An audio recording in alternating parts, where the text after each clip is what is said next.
in English, there are various sentence structures, okay, depending on the, the location of nouns and things like that, right? So there are so many ways, okay, that you can structure a sentence. And one of them is where the verb comes in, okay, where the verb comes in and where the subject acts upon its verb. Okay, so that's one of the ways to classify the sentence structures. So there are two, sentence structures, based on this. One is the active voice, and then the other is the passive voice. Okay, so in active voice, in this sentence, the subject. So in this sentence, the subject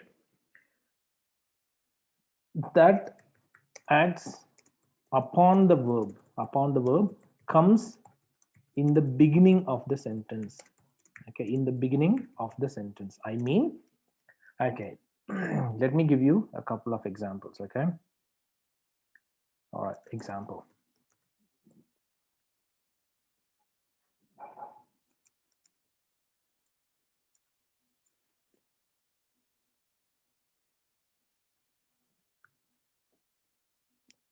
So the example could be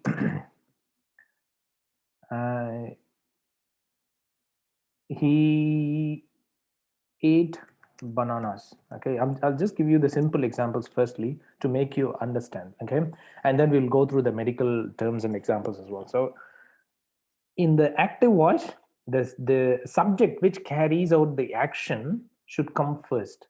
Okay, should come before the verb. All right, which means he ate bananas. So here the object is bananas, okay, and the verb is ate, and then the subject that carries out the action is he. Okay, so we have got here he is the subject, okay, otherwise known as noun, we can say so. Okay, and then ate is the verb. Okay, ate is the verb, or you can say action as well, isn't it?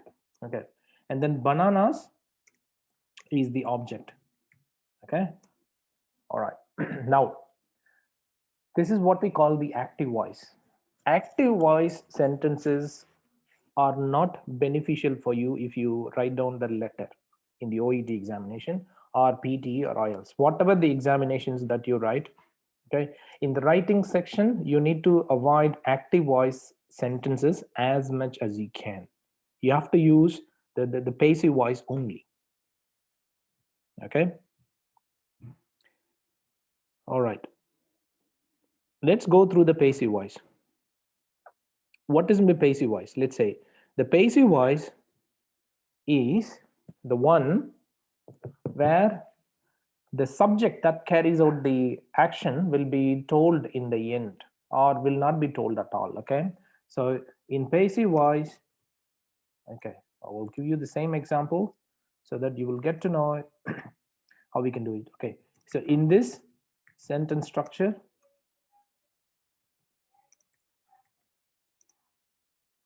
the subject that performs the action, okay, I mean that belongs to the verb, comes in the end of the sentence. In the end of the sentence, are not mentioned at all. I mean, here the emphasis depends on the object and the verb. I mean, they don't worry about the subject. Whereas in the active voice, we worry too much about the subject. Okay, we say he ate bananas. Here, he gains more importance than ate or bananas. Do you know what I mean? Whereas in case of the passive voice, we are really worried about the action and the object. Okay, for example, let's say, so how can we change this active voice into passive voice? It's very simple. All right, let me give you the example. I'm going to take the same example. He ate bananas. Okay, so here the subject, that is he, comes before the verb, right, and then the object. Whereas in the passive voice structure, it's going to be exactly opposite. So what we need to do? Okay, so bananas You have to start with the bananas. That's the object. So object comes first and subject comes next. Okay, so that's the major difference between the passive and active voice. Okay, so in this case, bananas what? Were eaten.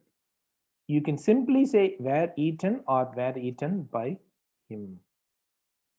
Okay, I mean, you need to see the change of the verb in these two sentences. Okay, it's really important that you understand this because you need to do the same thing in your OET letters as well. Okay, all right. Okay, bananas, you know, the object remains the same. The object, that is bananas, remain the same. We don't change it. No, we should not change them. Okay, the object is going to be the same, whereas the verb is going to be changed. All right, it is going to be changed. All right, so what do we use usually? Well, we do need to use the auxiliary verbs and then the past participle verb. If we have to change the active voice into the passive voice, we have to change the verb as well.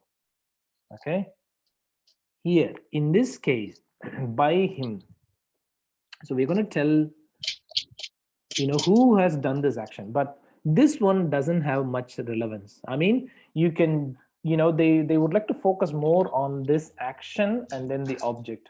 That's what they need. So bananas were eaten would be more than sufficient. We don't need to include by him. Okay, do you understand? So the person or the subject that carries out the action will be told in the end of the sentence, and that's what we call the passive voice. Okay, do you guys have any questions between, you know, in relation to the difference between active and passive voice? Yes, sir, please. So, which one is accepted for OET? Well, we need to use the passive voice only in the OET examination in the writing section. This one, okay. Passive voice is highly recommended. Why? So that's a good question. So I will tell you why. Well, if you use the active voice, okay, it's going to be more informal. For example, I recommended him to take exercises. I recommended him to you know, take maybe XYZ medications or things like that. Okay, so it is not that good. We need to avoid the use of the personal pronouns. Look at this. This is a personal pronoun, isn't it? Yes, he is a personal pronoun. Of course, that's right. I is a personal pronoun. Yes, you're right. So why passive voice sentences need to be used in the OET letter? Why? You may ask me this question. Okay, so I'll tell you why.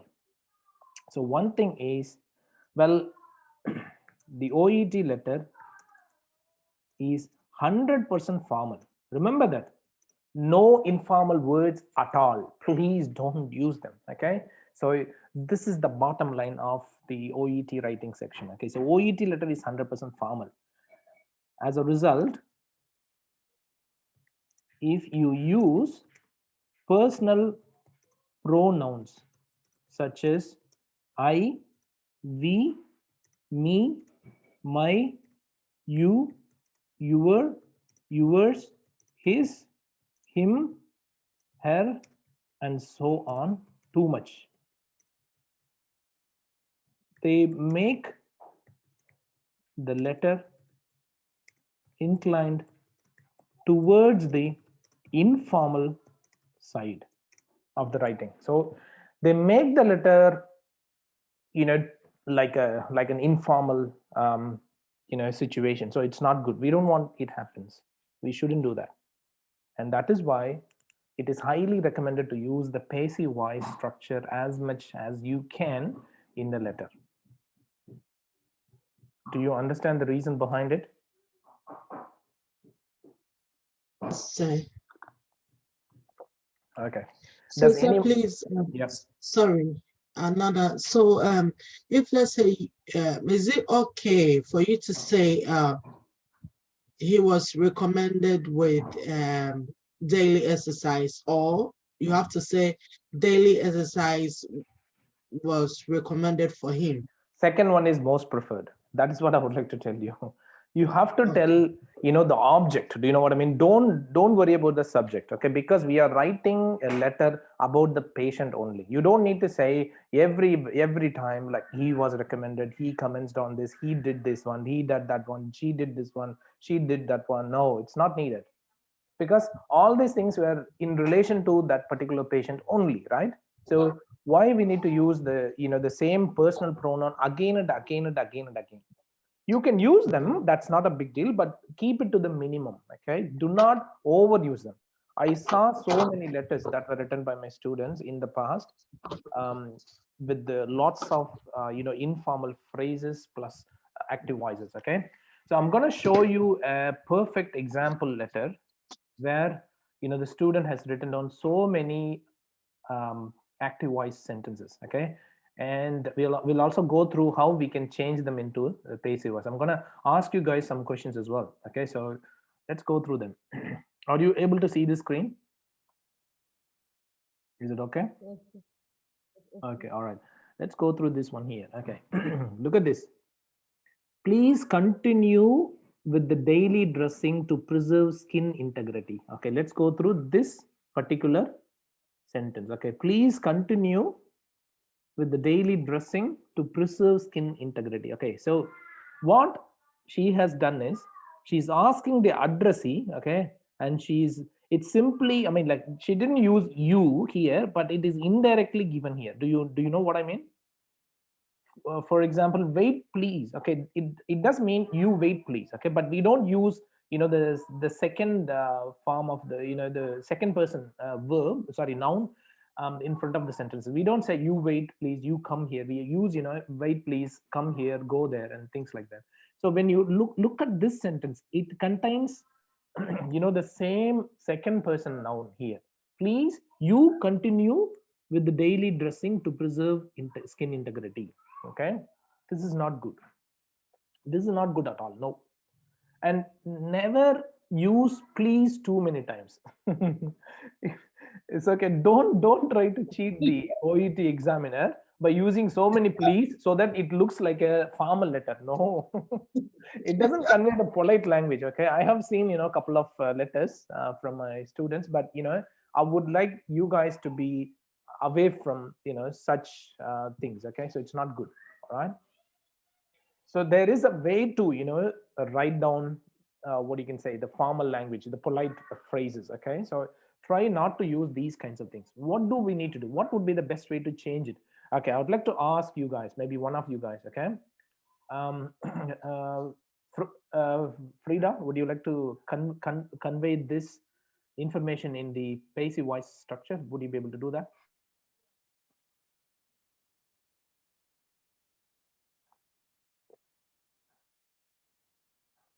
Are you there, Frida? Hello, I'm there, please. Yeah, so would you like to change this active voice into a passive voice sentence? Yes. Okay. It would be greatly appreciated if you could If I can. continue. Okay. Mm-hmm. Now, if Continue you with could this. continue again, you use if you could continue something. Okay, so it's not good. Okay. Okay, it would be greatly appreciated Mm-hmm. if Miss Green Yep. No, can be what did I tell you? provided. See, what did I tell you? The object, the object needs to come first. Okay, daily dressings. All right. She has already mentioned this one. This sentence is finished. Okay, don't worry about this. The Oh, previous okay, one. so I should do We the need to second start one. from this. The please continue with the Okay. daily dressing to preserve skin integrity. Okay. Daily dressing should be should be done to prevent preserve his skin integrity. That's good. Here you go. So daily dressings required to be continued to preserve skin integrity. Or daily dressings should be continued to preserve his skin integrity. Okay, that's the way. Okay. So don't start with the verb. Look at this. So this sentence starts with the verb. No, we shouldn't do that. We have to use in addition, okay, in addition here, or also daily dressings, okay, should be continued to preserve his skin integrity. Okay, do you understand this? Yes, please. Good, that's good. Okay, all right, let's go and give an opportunity to other students as well. Okay, let's go through. Okay. Ishwari, would you like to change this one? I mean, just the sentence structure. Okay, don't worry about the abbreviations and things like that. I just want you to change the active voice sentence into passive voice. Could you please do this for me? Okay, sir. What is medication?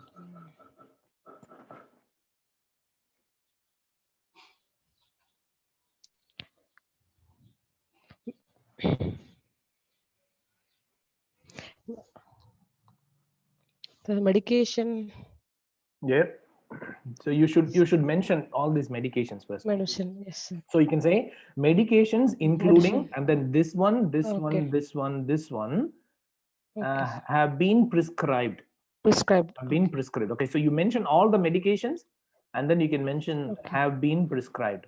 Okay, medications Okay. including, Medication and then including yes. You don't need to aspirin. mention Mr. Gerald has been prescribed. That's wrong. So you Okay. shouldn't put the subject in the beginning here. It must be the object. Okay. All right. Let's go to the next Okay. one.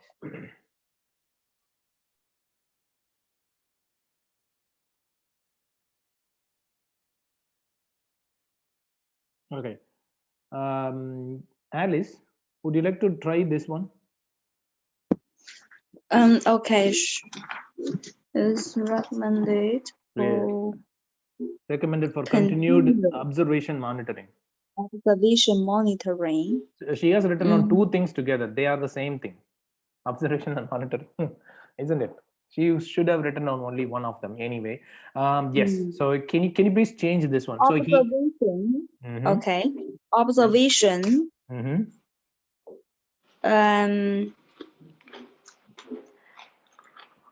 Is observation is recommended. Yeah, that's correct. Yeah, observation is recommended to be continued, or observation is recommended. That's okay. That's good, because that's the object. We don't need to worry like like he needs to continue and things like that. That's not needed. So you have to mention observation is recommended, is recommended to be continued. Okay. And look at this. There is a mistake here. I just would like to ask maybe Indra to find out the mistake. Indra, can you please find out the mistake here in this sentence, next sentence? However, it starts with the however, his hemoglobin level dropped to 72 and required 3 units packed red blood cell transfusion. Can you please read this sentence and then correct this? Yes, he wrote as a however. Yes.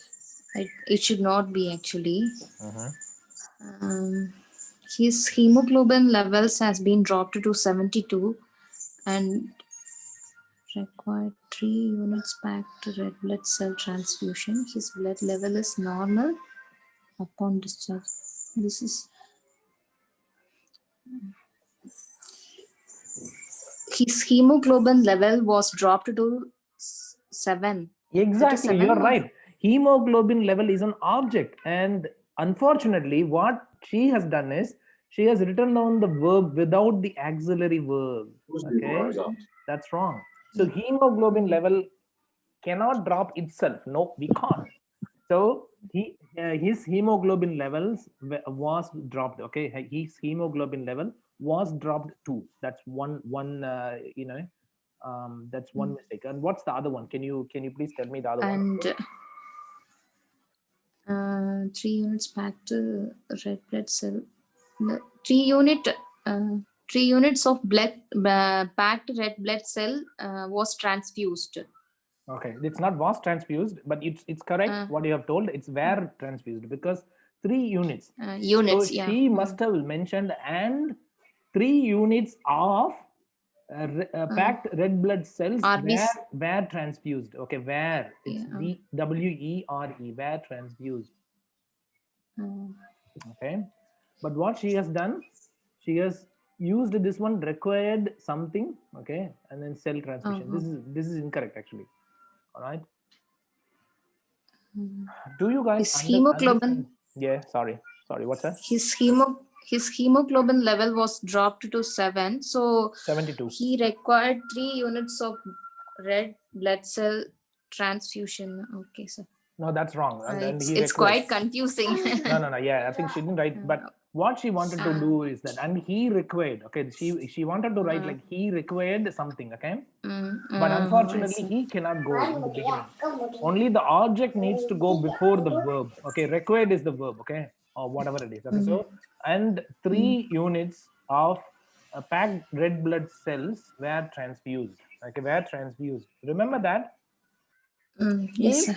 If there is a past tense, okay, for example, if it occurred in the past, then you have to use an additional verb, the auxiliary verb. Auxiliary verb. Yes. He ate bananas, okay? He ate bananas. But when we have to change this active voice into the passive voice, based on the object, okay, not on the subject. Don't use the verb relevant to the subject, but based on the object, we have to use this, okay? Which means, I'll tell you what I mean. Look at this. And required 3 units packed red blood cells. Okay, when you said was transfused, I told you it's incorrect. Why? Because the object is 3 units. Plural. Exactly. So we need to use the word, accordingly. Okay. We have to say 3 units of red blood cells were transfused. That would be the correct way. Okay. Yes. Okay. Does anyone else have any questions?